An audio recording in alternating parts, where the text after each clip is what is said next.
As long as foreigners are willing to put their money in the United States and invest in the United States, the U.S. economy will do very well. So the biggest fear is whether or not we can continue to attract that money.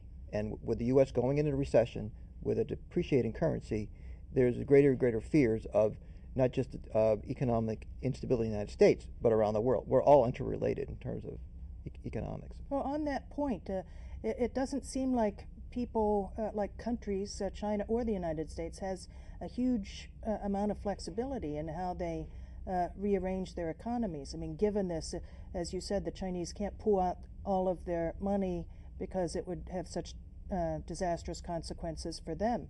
Is there a certain amount of self-interest in investing in the U.S. economy? I mean, you see a recession coming, you try to put more money in because you need the U.S. economy for your own economic growth?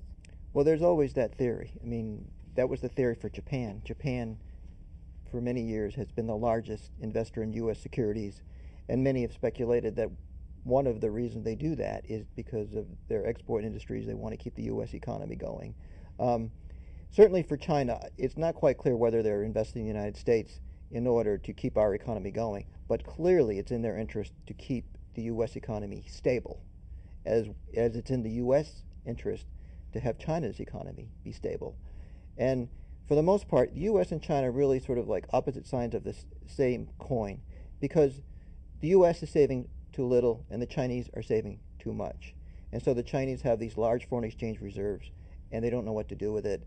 And where a lot of analysts saying they should be putting it back into China in their infrastructure development and alleviating poverty and things like that. There's even some indications that some people in China are getting a little upset. Why are we investing all this money overseas when we should keep it home and invest in our own economy? Because in China there's a huge income gap and huge development needs, and so there's greater and greater pressure on China to sort of get their economy more based on consumption rather than exporting, as more pressure for the United States to save more. So unless we both change at the same time, there'll be a problem. Well, let me pick up on this two sides of the same coin. One of the reasons that China is a little reluctant to bring that money, that foreign exchange coming in, and put it in the local economy is they're having a problem with inflation. Their economy is growing very rapidly, but their money supply is growing even faster. If you bring in all this foreign exchange and convert it into their local currency, the renminbi, then you're going to have a lot of money floating around trying to buy a certain amount of goods, and you tend to get inflation, according to economic theory. They don't want inflation right now. It's going to hurt people. It's going to hurt their economy overall. So what they're trying to do is find a way of taking this money and redirect it out again. At the same time, they want to keep the exchange rate within this band that they have in mind. It's a very delicate money supply management process that's going on right now. And much like in the United States or many countries around the world, when there's a pressing international issue or a pressing domestic issue, guess which one becomes more prominent in people's minds? We'll deal with the domestic problem and then focus on how to do the international situation later. Is there any way to measure like public sentiment in China about this overseas investing or the sovereign wealth fund? Because it seems, there is more public pressure in China for rights, property rights, things like that. Is there a way to measure how they feel about the sovereign wealth fund?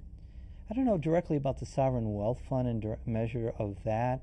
There certainly have been indications over the last few years that one of the issues that Wayne brought up, the income distribution or the income disparity issue inside China, has created more pressure, because you're getting groups that feel like they've been left behind under China's recent growth, organizing themselves to try to protect their jobs, to protect their homes, to protect their land, to somehow get more benefits out of what's going on. So why haven't the Chinese been investing their huge foreign exchange reserves in some of these areas? Part of it is that they right now are more apprehensive about inflation. You have to bear in mind that for hundreds of years in China, inflation has generally been an indication of something's wrong politically.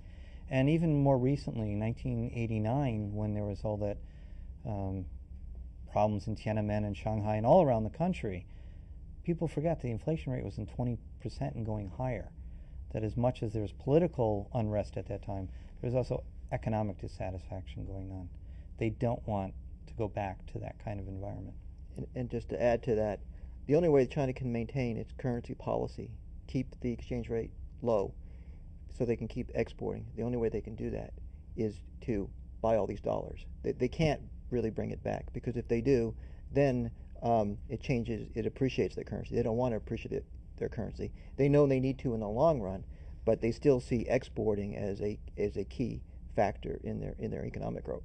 But as Mike said, they're riding the tiger, because in order to keep the currency going, they have to keep giving. They have to exchange it for the local currency, and that money goes into the banking system, and the banks have all this easy money, and it's going into the economy, and it's not just inflation, but also they could be creating an economic bubble, but they don't know how to stop, because as long as you have 10% growth, who wants to mess with that? So from an economic standpoint, I mean, this is way more a complex problem than just currency valuation. No, that's exactly right. And again, the only way we'll solve this, if the U.S.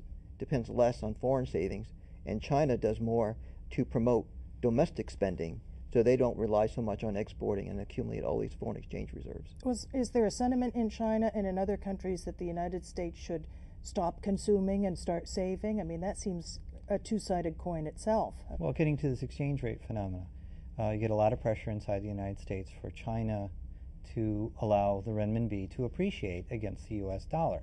Sort of, you take the hit, you make the adjustment. You're getting China coming back and saying, well, you are the one with the trade deficit, you're the one with the federal deficit, maybe you should depreciate your currency against all currencies around the world. But that creates the potential of causing a recessionary